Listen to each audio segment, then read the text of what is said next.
Welcome back, everyone, and we're here with more Tears of Amaterasu card discussion, and this time we're going to be taking a look at one Dynasty card, one Conflict card, and both are going to be Dragon cards. Alright, so diving into the cards, the Dynasty card is a 4-cost character. Less of a problem for Dragon, I think, than for other clans to put a few extra high-cost characters in the deck.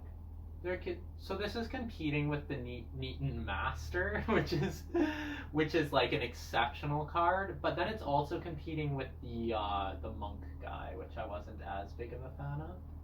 Well, and I mean, like I said, if the goal of your deck is to only play, maybe one big character a turn, put a bunch of fate on it, it's okay to put a few more high-costed characters in the deck. I think you want to play more than one. I think you still want 2 out, because if you have 1, then that means like either you're only defending one challenge or you're only attacking once. I think you definitely want at least 2 characters out, so you still need to monitor your cost curve, I think. But I agree that like of the clans, like Dragon and maybe Phoenix. I agree. I think Phoenix, you got the shoot Jengas and stuff. But anyway, that's for another video. Today we got Dragon, and I agree. I think it's another high-cost Dragon card. I'm not upset to see that. No. This one has 2 military strength, 4 political strength. His name is Kitsuki Yaruma. And he's a unique character, is worth mentioning. Yeah. He has 2 glory, and he's courtier traded. Stat line is exactly the same as the Asahina Artisan, the Crane card from the core set. Yeah, which again is a card that its bread and butter is really coming from its card text. As you probably expect out of a 4-cost character, there's not going to be many that are just relying on a pure stat line. There's going to be an interesting effect, especially on a unique character probably. I guess the Moto Horde, you just have like your 6 military, but in this instance, Kitsuki Yaruma, he has Courtesy. Which means when the card leaves play, you gain a fate. Yeah. So, technically his cost is 4 fate up front, but it's 3 fate after you recoup one of those when he leaves play. Yeah. The thing is, he is a character you want sticking around a little bit. Yeah. But ultimately, like, characters will leave play in 5 rings, and like you are, unless the game has ended with him in play, you will get to use that fate unless it ends a turn which he is still in play. He also has the text no poison attachments. So while this isn't a game-breaking ability, I think it's nice text to have on the card. Yeah, I think the only poison traded card out of the core set and this pack would be Fiery Madness, the Scorpion Conflict card. Yeah, -2/-2, so that's really not something you want on a card, particularly with this stat line, as he would become a 0/2. Now, what I'm actually going to say, looking at his reaction, which is reaction after this character enters play, choose an unbroken province, turn that province face down, is that I'm actually not sure I agree with you that you want to keep him in play for a while. Which makes the Courtesy more worthwhile. Then the interesting thing is the Dragon characters generally do want to stay in play for a while, so he's doing something a little different than what the Dragon cards in the core set were. But let's discuss the reactions. So, obviously, the first thing that's going to be great is this is going to make Miyamoto's Fury, the Dragon Conflict deck card from the core, an even stronger event, because you're going to be able to make it an impactful event later into the game if you're able to flip some of your own provinces back face down. Yeah, which it's a really good theme on the card. It's like Dragon's all about like the seclusion and the mystery, and it's like you're turning your province back face down, so the theme is extremely strong there. Like you said, I think Miyamoto's Fury, which is again like really pushing that theme of like you're venturing into the Dragon lands, now you're gonna get hit hard, and you don't really know what you're up against necessarily. And yeah, so like important to note that like I believe it's Let Go and Miyamoto's Fury on the restricted list for this game if you're playing competitively. So you're gonna have to make an interesting choice there between those two really potent cards. Yeah, and if you're taking Miyamoto's Fury, this guy better be in your deck. And if you're taking this guy, Miyamoto's Fury better be in your deck. I think as the card pool expands, yes. Right out of the core set in this pack, no. Because as you noted off camera, this guy can flip your water provinces face down. Yeah, water. You got fire as well, where the Night Raid is a one-time effect. So, not Meditations on the Tau, be careful with that, but Night Raid, it is a when revealed effect. And we saw actually in this pack itself with the Tears of Amaterasu, that's another one revealed. So this character plays well with the when revealed provinces, as yes, they'll know it's there, but ultimately then they have to go to one of your other ones. And if you're taking multiple when revealed provinces, they're going to hit something else that's bad for them or good for you. So yeah, actually that's a good point. The when revealed provinces we were starting to find were maybe a little bit weaker than some of the other ones. Yeah. Out of the core set, but this guy is starting to address that problem, which I like a lot, because it's like, you know what, now, well, especially with getting Tears of Amaterasu in this pack, my impression of that card has become a little bit better seeing this character here. Yeah, but that means it's kind of dragon deck only viability. Yeah. No, I agree, but I still think, like, seeing this guy now, I'm thinking about decks, and I'm like, you know what, like, you could take that, you could take Rally to the Cause, which Rally to the Cause is already really strong in Dragon, because most of your characters will have equal skill. I guess if you... Actually, you know what, the Dragon Province itself is a one revealed, the Restoration of Balance. So, and it was a little weaker out of the core. Yeah, it's 3 strength, I think, hurts it a little bit. But I think we're definitely starting to see a bit of a theme there with the Dragon Provinces, and it's one that, like you noted, we were starting to find that when revealed provinces were a little weaker. Like, how many times have we played a game where Rally to the Cause flips, and then it has a huge impact once, and then it's a completely safe place to attack. Like, it's free reign. It's like, you know what, nothing bad's gonna happen. I'm just gonna attack this province, and it's sometimes an easy break. So yeah, that's a good point you made, and I really I think it's a quite good card. I think it's a good card, but even beyond that, I really like that it's helping out those when revealed provinces. I think it's like a card that's good for the game, I think. Oh yeah, I completely agree. I also think it's a fair card. There's ways to deal with this card.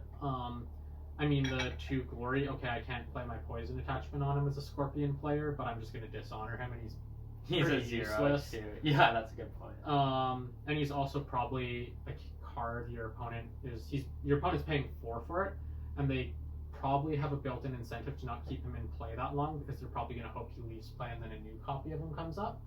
So he's a card that they're going to pay a decent amount for and probably not want to have him around too long. Yeah, which, like, it is 4 is a heavy cost for not that great of a stat line. So he has the courtesy then, like you said, so then you're getting... I think you're right. I think, like, because this character has a when enters playability and courtesy, it is something that, like, you play and then you get your reaction. Maybe. Yeah, I could see 1. I like 1 on this. Yeah, I don't think you want to be putting more than 1. I think it's a 0 or a 1 situation for him.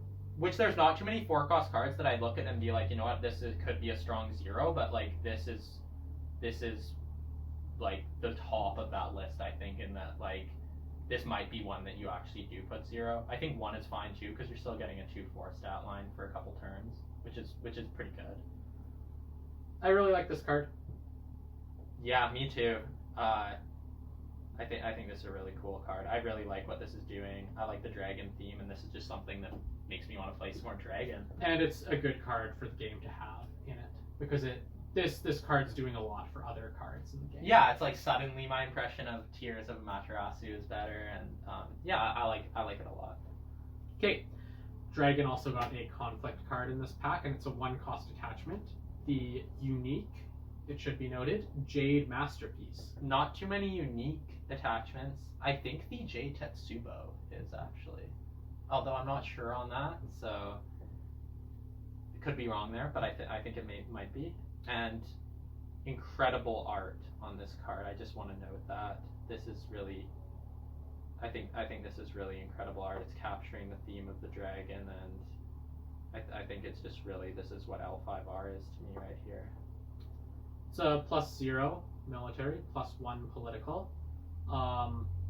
Pretty weak buffs for a 1-cost attachment, but as a dragon player, you care less about that, I would say, than other clans. Yeah, because not only are you getting the +1, but you're just getting the mere value of having an attachment on, and it's like Dragon Anvil Castle is now online for +2 to military and political. Also, Daimyo's Favor could be free.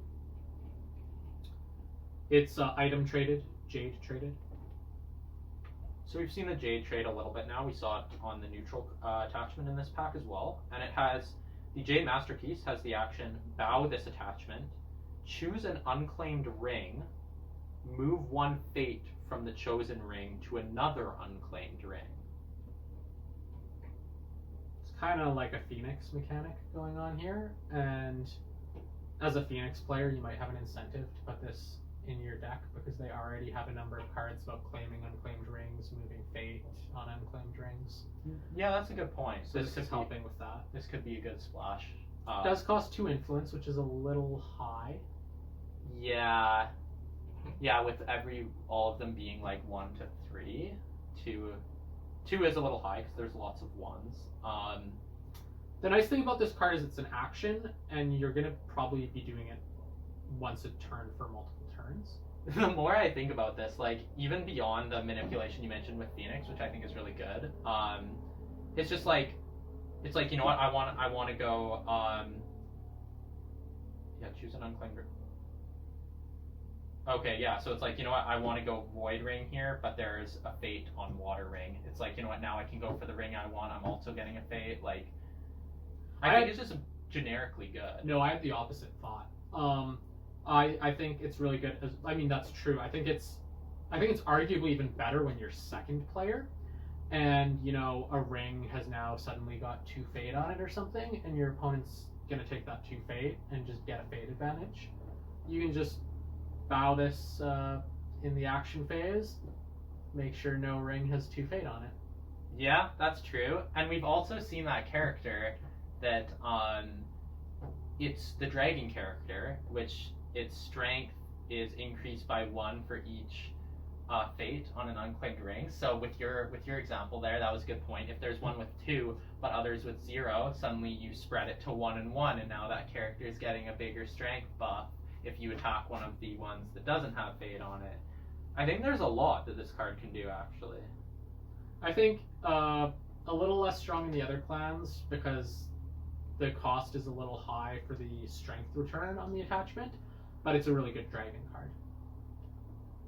Yeah, I think it's, you mentioned Phoenix, I think it's good there as well. I do think it's best in Dragon because it's an attack. I think in Dragon I think this is a really good card.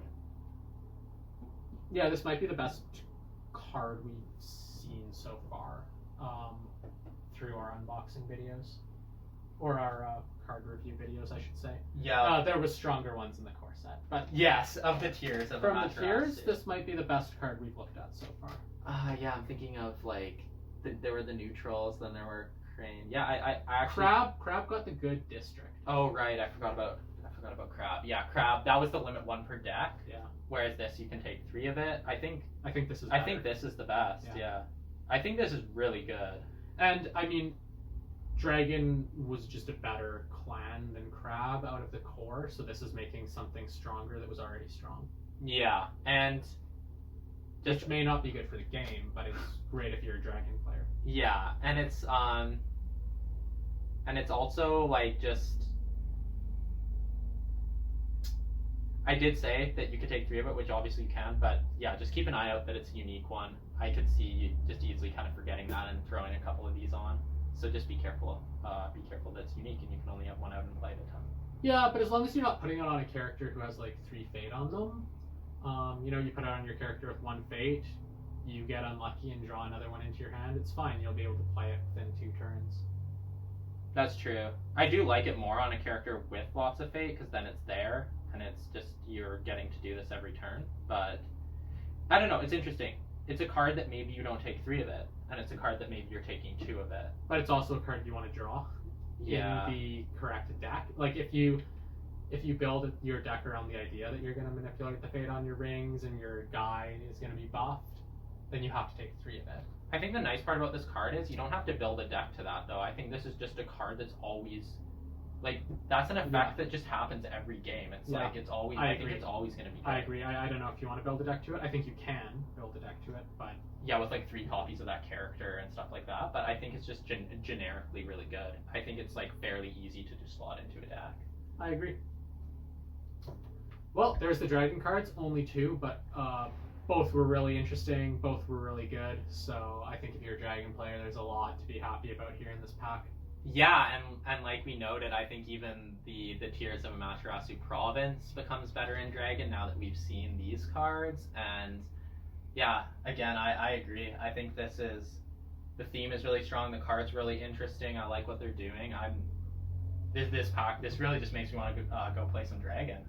Yeah, of what we've looked at so far, I would definitely say Dragon is coming out as the winner of this pack, but we still have some more to go. Quite a few clans to go, so we'll see if that changes, but again, yeah, I really like these cards. Well, as always, if you agree, disagree, let us know in the comments, and until next time, thanks for watching. Yeah, thank you guys for watching.